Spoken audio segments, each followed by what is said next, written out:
everybody. Welcome to the Hallmarkies podcast. We are really excited today. We have one of our Hall Star actress interviews. We are talking with Karen Holness, who has been in tons of movies and Hallmark movies included. And we're really excited to get to talk with you. And Karen, thank you so much for coming on the podcast. Oh, it's my pleasure. Thank you for inviting me. Yes. So what we like to do with our guests is we like to find out what inspired you to become an actress, to get into acting. Wow, I feel like I've been asked this question many times, and I should have a stock answer. But there were just so many things. I was just inspired by story, the whole telling of story, and I guess I come from, my background is Jamaican, and my father was quite the storyteller. He knew how to hold court. So and it was just in our family. We come from a culture that is very deep with dance and music and storytelling. So it felt like really just a natural progression. I just remember being enamored with the adults around me that would, tell their stories and act them out as they were telling them, so I guess, yeah, it was kind of in my blood to begin with. And then I loved dancing and singing and, of course, performing arts. So I went to performing arts high school, and I started out doing musicals. So I was in Rent, and Nice. For You, actually, I covered 5 roles in Rent. So one thing I'm very proud of is I was the only of 6 Rent companies around the world. I was the only swing that covered 5 roles. It was crazy making in the first 3 months, getting all of the roles under your belt, but then I was on for all of them all the time, and it was a blast. Wow. So you were ready to go for Mimi, Joanna, and Maureen, and what are the other? I'm trying to think. Okay. Look at you. Look at you. You know all the characters. Of course, I know all the characters. Yeah, Rent. Were you Angel? One of the best musicals. No. Angel's always a boy. I was just trying to think who else could possibly gender flip. So here's the thing: is there's 6 women in the show, so I covered all of them except one, and the only one I didn't cover was Maureen, because generally speaking, she's someone that's Caucasian background, right? Uh-huh. So I did cover Mimi, Joanne. It was the Seasons of Love solo who also played the bag lady in the first act. Oh yeah. And the answer machine, were you the answer machine, the mom? That's right. Yeah. And so Mark's mom was the other one, and Alexi Darling was the last one. Oh, right. Yeah. Very good. Well, have you seen Tick, Tick, Boom yet? No, I have not. Oh, you got to see it. It's so good. It's my favorite movie of the year. It's all about Jonathan Larson, the writer of Rent, and his, before it was a one-man show that he did. And then when they made the movie, they combined the one-man show about him trying to get this other screenplay off the ground, other musical off the ground. And they combined it with sort of like a biopic kind of a thing. It was really good. I loved it. Yeah. Thank you so much for telling me that. Yeah. You can see I'm misting up here. I have chills. And we used to have, oh my gosh, I'm going to get emotional. We used to have a sign at the stage door every time we'd come in with Jonathan Larson's name on it. Because for those of you who don't know, Jonathan Larson worked 10 years to get Rent produced, and he died the day before opening night on Broadway. Yeah. So and just in the show is just so heart wrenching. Anyway, we would touch the sign. Every single person would touch the sign every night we came in to do the show. You definitely have to see this movie then, for sure. You'll love it. No, it's so good. Yeah, and Andrew Garfield, he plays Jonathan Larson, and it's so good. And it has Robin De Jesus, who I think played Angel in the original Rent. So, and he's amazing too, and it's just so good. I loved it. Anyway, and so were you in any other fun shows? I love musical theaters. I love it so much. So I have girl, we're gonna be here for a while. Yeah. I think people's favorite credit is that I was in the movie Chicago. Okay. The movie. Yeah. So I'm in Nice. Cell Block Tango. He had it coming. Nice. That's very cool. And for those of you out there who don't know, Chicago's a really great date night movie if you like that kind of thing. Yeah. Um, You want to keep your date yeah, in check. Make sure he stays yeah. by the rules. That's great. Well, Actually, the other thing I was going to tell you is I had a lot of wonderful people who went on to do many great things in my company of rent. One of them was Jill Scott, who is the Philadelphia smooth R&B jazzy spoken amazing. word singer. She's just incredible and has done a lot of acting. She has a lot of acting credits as well. And Jay Rodriguez was our angel. Do you know Jay Rodriguez? Yeah, I do. Yeah. Yeah, you do. So he went on to do Queer Eye for the Straight Guy. Yeah. That he went on to, and then he's done many wonderful things too. That's great. Well, Yeah. that's really cool. So I was looking on your IMDb. I think you have more credits on your IMDb than any person I've interviewed. I think you had 126 acting credits. That's a lot. Correct, and I think there's 3 more coming. Yeah, I mean, just last year, what was it that you had something like, let's see, 2021, you had 1, 2, 3, 4, 5, 6, 7, 8 credits plus the series. Yeah, maybe Yeah. That is incredible. How do you do that all? How do you make it all work? Are you just going from one shoot to the next shoot? I mean, before COVID, there was some overlap with things. And of course, the first 4 months of COVID, the industry was shut down. Yeah. And then it's kind of been I would work a lot, maybe 1 month, and then I'd have a month or 2 that was, just auditioning my face off. because now we don't go to auditions anymore. We do self tapes. So we can do a lot. Casting directors see a lot more people. So that just means that there's a lot more auditions to put yourself on tape. And then of course there's the inevitable struggle with technology, trying to get the tape out on time and stuff like that. But yeah, it's been more, it's been more up and down for me. I don't know if maybe some of the credits came out at the same time. I don't know. Yeah, that's great. I think that's awesome. I love being busy. Yeah, clearly. Yeah. Do you remember the first role you ever had on film? Oh my God, are you going to tell me what it is? Well, no, I mean, let's see what it says on IMDb. It says The Magic of Aladdin. Okay, that was, what it was a musical, and I was a kid in this musical, and they ended up filming the musical for TV, but it was actually a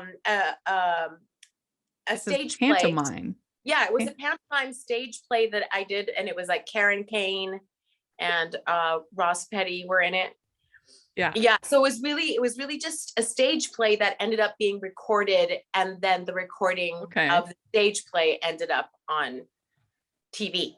So. And then it looks like you were a dancer on a couple things. Car 54, can't talk anymore. Car 54, Where Are You? And Madonna, Innocence Lost. That draws a blank. I don't know. Yes. So I was so young then. I think my first speaking actually is not even going to be on IMDb. My first speaking role was for the Tourism Board of Canada. That it was an informational video where I had to play. Oh, this is funny. I had to play the.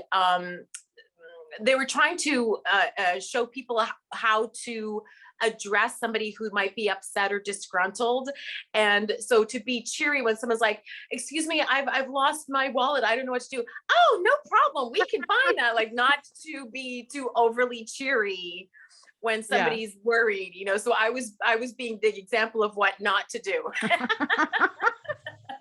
in the informational video for.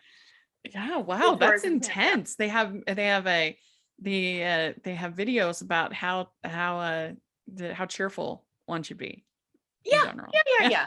Well, I mean, just to match. That's a thorough government you got going on there in Canada. They cover it all. That's funny. Yep. And how old were you at that point? When I did Did you start pretty young? Yeah. Oh yeah. I mean, I've been dancing since I was 10. And before that, in classes. Are you talking about the first speaking role? Yeah. Were you a teenager?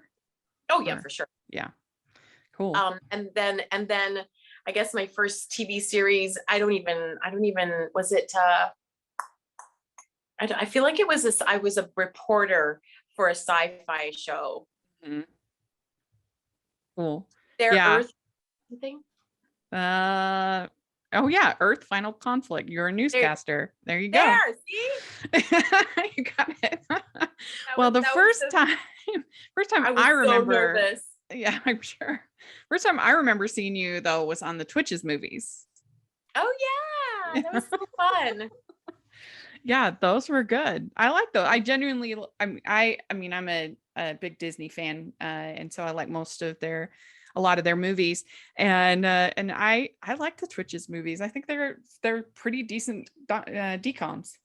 Yeah, I think they do a good job, and I mean the special effects are super hokey, but that's all kind of the charm of them in a way. Yeah, and I mean it was a long time ago. It was almost 20 years ago. Right. Right. Yeah, and those were filmed in Toronto. I mean, yeah, in Toronto, right? They were filmed in Toronto. My favorite part, don't tell anyone, but I was just a few years older than the Maori twins. The Maori twins were playing 18, like they were on their 18th birthday, right? In the storyline, but they were well into their 20s. And I was less than 10 years older than them. I'll just say that. Yeah, that's interesting. They do that a lot with Hallmark too, where it's like, this woman does not look like your mother. But I didn't notice it that much in that one. I guess they pulled off playing younger. Oh, they're so adorable. They were so sweet and lovable. My goodness. Yeah. I mean, those girls could almost do nothing wrong. They're just so lovable. And now I see that they're doing lots of Hallmark movies, which is wonderful. And good ones. Tia's Lifetime movie was good this year. And then I really liked Tamara's one with Paul Campbell. Was a lot of fun. So, good job. Yeah, it was fun. It was called the Santa Stakeout. Oh, and yeah, it was good. It sounds a little Disney, even though it's Hallmark. Right. It did have a little bit of a Disney feel, a little bit of it did. There's a little adventure at foot. Mm-hmm. A little bit more silly than you sometimes get with the Hallmark movies. So that was fun. And you got to be the Wicked Witch of the North on Once Upon a Time. And that must have been fun. Let me tell you what the funnest part of that was showing up to the fitting. So I showed up to the fitting and it's just massive. Like you even just walk into that room and there's the amount of everything everywhere, trim. And anyway, so I walk into this really nice dressing room, because sometimes you're like doing your fitting in a closet in the warehouse. Anyway, it's a really nice dressing room. And I see this beautiful gold costume. And I was thinking, oh, wow, that must be for one of the lead witches, right? And so I'm waiting and then she's like, I'll just be right there, Karen. And then she comes in and she takes the gold costume down. And she's like, okay, so this part is a skirt. This goes on first, then this is the bodice. And then over top of the bodice is going to be the jacket. I'm like, this is for me, all handmade. Like, it was the most beautiful thing I've ever seen or possibly ever worn. All handmade, and the intricacies of just everything. Wow. They had amazing costumes on that show. Yeah. Unbelievable. And what was so sad to me was the amount of energy and the details. And I ended up sitting behind a table the whole time. No. And I was like, oh, there's some wardrobe person somewhere just dying inside. That's funny. Yeah. Well, you've done a ton of the mysteries on Hallmark Channel. You've done a bunch of different ones. And were you ever the murderer in any of the mysteries that you did? I never was. You never were the murderer. I was never the murderer. I was always You were always a red herring, or you were always not the no, I murderer in was the not end. even the red herring. I've always been like sort of either the best friend or the coworker who's helping to crack the case. Okay. Yeah. That's funny. Yeah, because you've done a bunch of the different series. You've done Fixer Upper, Garage Sale, oh gosh, Picture Perfect. There was a bunch. So those are those kind of fun to do, those mysteries? Oh, for sure. Yeah. Yeah. When you get the script, do you see if you can figure it out before, as you're reading it, figure out who the murderer is? I have this weird thing where if I'm not in the last scene, if I'm not in the last 10 pages, I savor the last 10 pages until like the first day of shooting or something. Yeah. It's almost like, because I don't want the story to be over. Mm-hmm. Right? Love stories. So yeah, so I will do that. I don't know. I feel like I kind of have an idea, right, within the first 10 pages of who did what. Yeah. Well, yeah. We'd like to take a second from this episode of the podcast to celebrate our sponsor of this episode, and that is the Hallmarkies Patreon. Do you love Hallmarkies podcast? Do you want an inside scoop into what happens on the podcast? Do you want early access to episodes and loads of cool perks? Now is the time to become a patron of Hallmarkies podcast. By becoming a patron, you get to access our patron Facebook group. You can request episodes or even be a guest on the podcast. And most importantly, any patron can join our monthly movie watch-alongs with stars like Paul Campbell, Natalie Hall, and more. It's as low as $2 a month to join in and become a special part of the Hallmarkies family. Please consider, and we will love you forever. Go to patreon.com/Hallmarkies. That's patreon.com/Hallmarkies. Postables for a little bit. So you were in you were in Higher Ground. Signed, Sealed, Delivered, Higher Ground. And I do think that is the best. Well, my favorite is the Christmas movie, but then this is my second favorite. And I love this movie. I loved the relationship between your character and the whole Hurricane Katrina kind of relationship between you and Mo, and that them putting all the pieces together. And it was so good. I loved it. I love Hallie. I love that character. She's definitely one of my top 10 in characters in my heart that I every time, like you see every time you talk about Signed, Sealed, Delivered, I'm like, oh yeah. It's true. You did. And Mo, he was just fabulous to work with.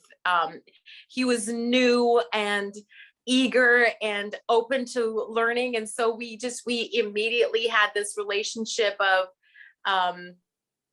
helping each other, so I would I would give him little pointers about on set life,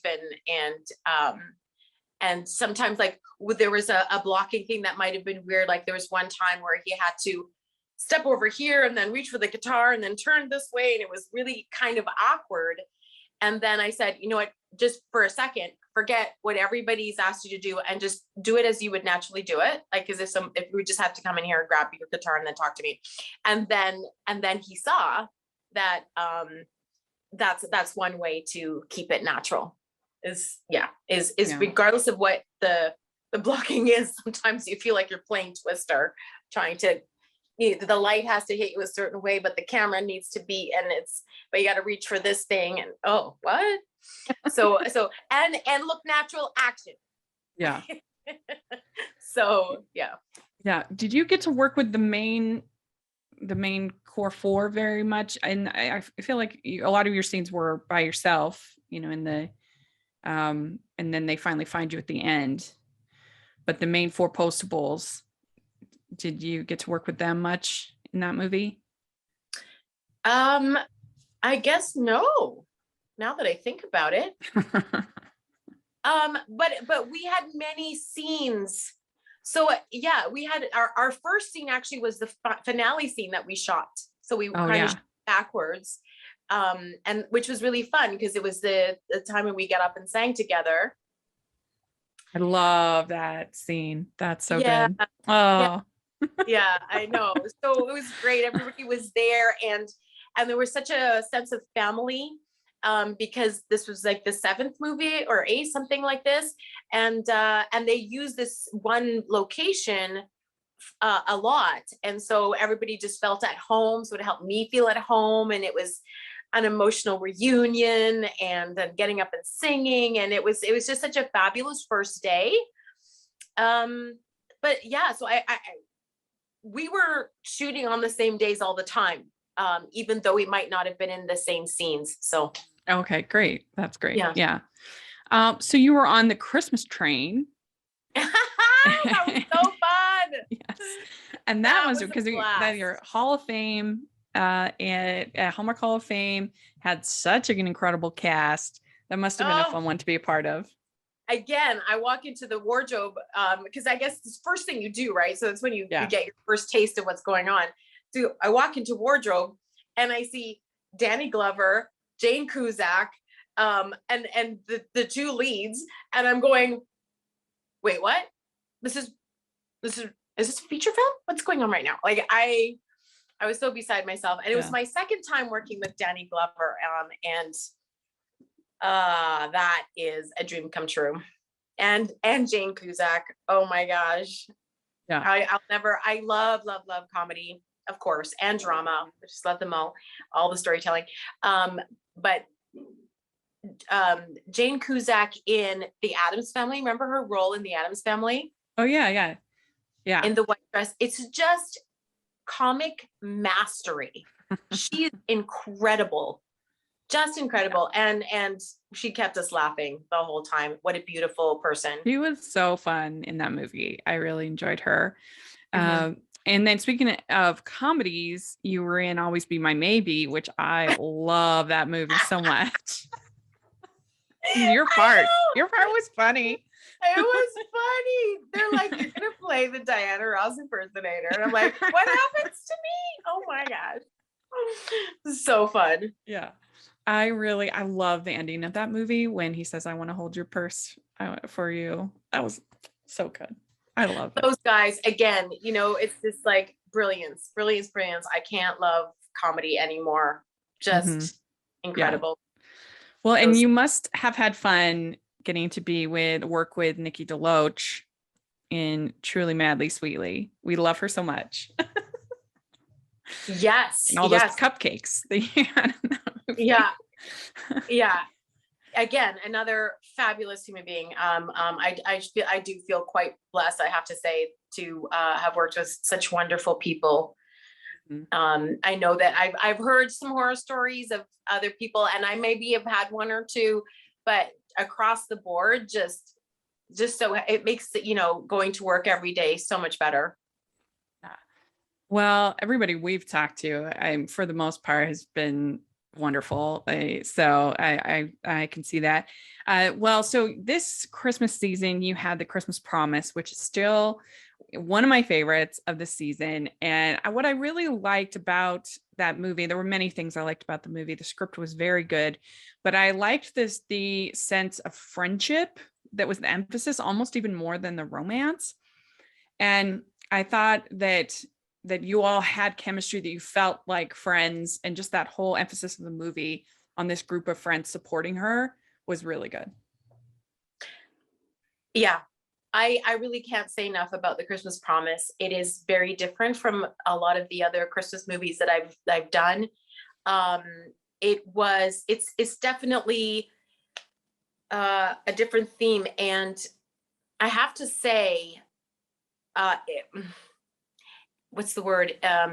It's almost synchronistic, uh, because I had a dear friend who had just lost her husband, and another person, and you know, it's just this time.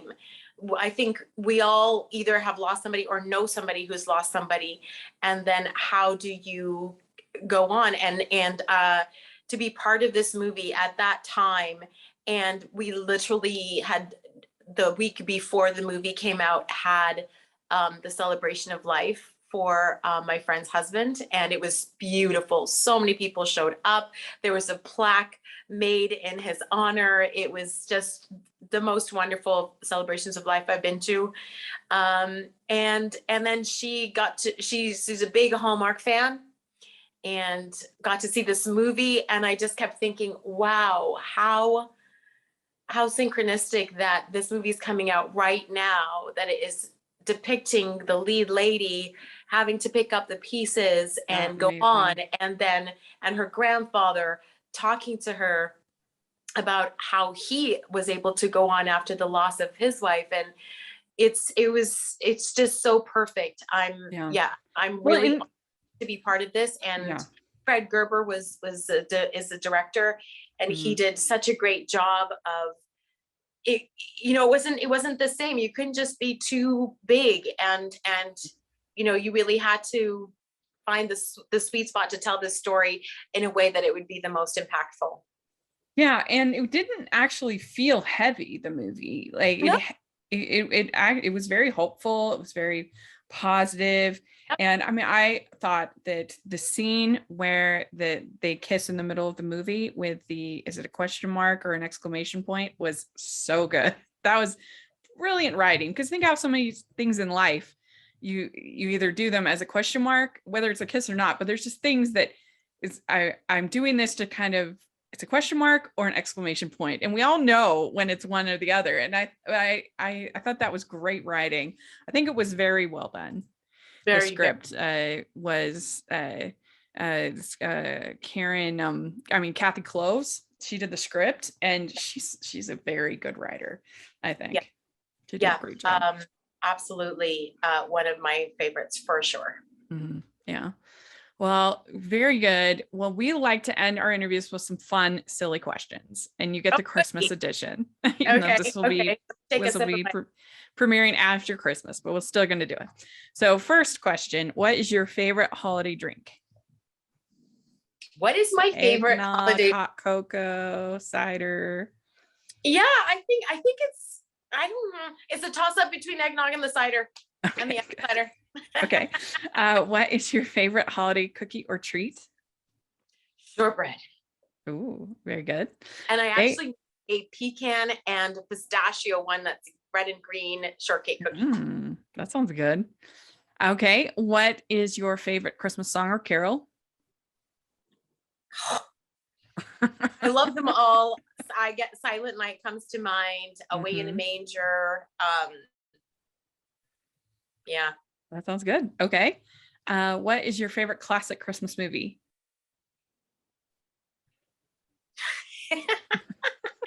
Remember when I said I loved comedy? Yes. Elf. Very good. Yeah. Okay. Which do you like better, Scrooge or the Grinch? Oh, wow. These are tough questions. I guess the Grinch. Okay, good. Okay. Which do you like better, clear lights or colored? Clear. Okay. Would you rather be in a snowball fight or build a snowman? Snowball fight. Okay, good. Do you consider yourself a good gift wrapper or not? A strong medium. Okay, last question. Do you have an ugly Christmas sweater? Oh, for sure. Oh my gosh, I have something to show you. Can you hold on? Yes. Where did Nice. There we go. Why didn't I do the interview? Then we would have been matching. Yeah, I love it. You know, Very good. I mean, how apropos for Susan in the Christmas Promise, right? Yeah, You saw the sweater she wore. that's There right. it is. Yeah. There it is. I'm Yeah, ready. for people listening on the audio, she has on a lighted Santa hat or Christmas hat. So Yep. it's very fun. Yep. Wow, very good. You answer all the questions. So thank you so much for taking the time to talk with us. We really appreciate it. It was a lot of fun. And do you have social media that you'd like to share, anything like that? Oh, sure. It's Karen Holness across the board, pretty much. Okay, great. Yeah. Instagram, Facebook, Twitter. We'll have that all in the description. People can make sure to follow you.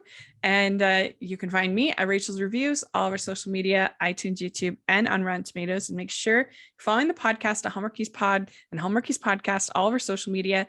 And if you are listening on iTunes, please leave us your 5-star reviews. We sure appreciate it.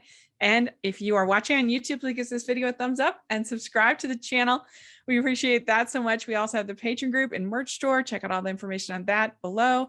And thank you so much, Karen. This was a blast. And we'll hope you have a great New Year's. Thank you. Happy New Year too. Yes. Merry Christmas and Happy New Year. Okay. Bye, everyone. Bye. Thank you.